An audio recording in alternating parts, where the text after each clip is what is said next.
Now, earlier this week, the presidency announced that President Cyril Ramaphosa had signed into law the Electoral Amendment Bill, which will allow independent candidates to contest the national and provincial elections. Well, it's been met with mixed reactions. There's been a public outcry, there's been scrutiny. Some have welcomed these news. And joining us now to break it all down for us and to explain to us why this particular act actually matters and why you as a South African should care, what it means for the electoral landscape in South Africa and the political landscape. We're joined by Socio-political Analyst Jamie Mightie via Zoom.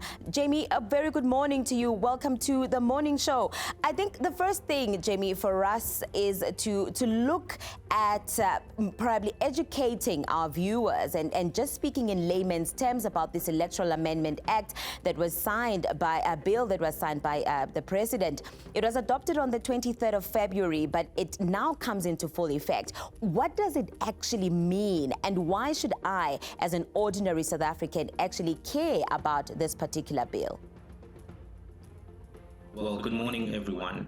In 2020, the New Nation movement went to the Constitutional Court and got a ruling in their favor, and that ruling said that independents will be allowed to contest in elections. So that was a critical ruling that created the space for this particular development. In a nutshell, what has happened now is that the Parliament has given effect to the ruling from 2020. Parliament was given 2 years to make sure that they can pass a reform, and that reform has now been passed. It effectively means that citizens can now vote for independent candidates in the next elections. However, there are challenges. And Jamie, let's speak about some of those challenges that are there, because a lot of people are coming out to say there is a lot of contradiction with what has now been signed by the President. What have been some of your reflections and observations around those defects and some of those contradictions that now exist?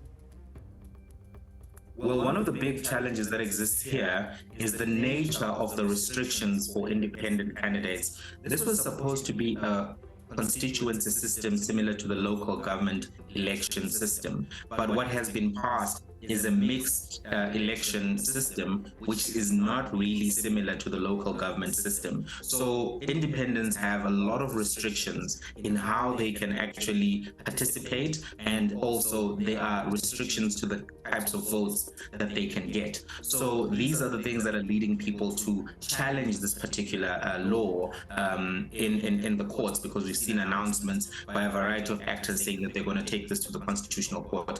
Fundamentally, here are the issues. Independents need to get a significant amount of signatures to be able to contest. And also, if an independent candidate gets 200,000 votes and they only need 50,000 seats, those 150,000 votes will be discarded from the system and actually given to the parties. Now, as you can see, somebody who votes for independence does not necessarily want to vote for a political party. That's exactly contrary to the spirit of the vote. So what had been proposed was that there be some kind of a system of distributing those votes to other independents so that it stays an independent vote. But that was not effected in the legislation. So the parties that are contesting this say that the Ministry of Home Affairs acted in bad faith and that they delayed the process, because they were supposed to be done with this in June of last year, and then they applied for an extension, and we spoke about it,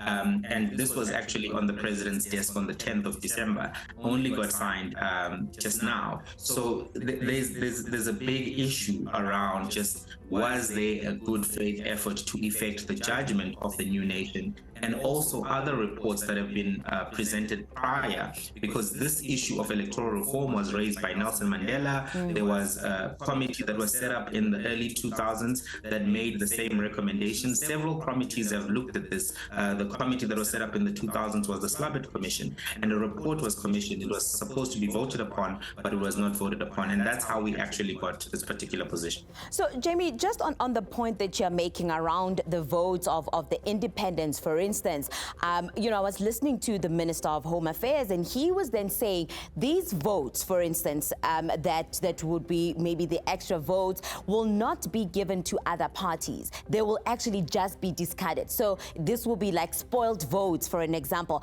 How do you explain that? And what should I then, as an ordinary South African, believe? Will these votes actually be given to political parties, or will they be completely discarded? And what does that mean? What is the point of that then?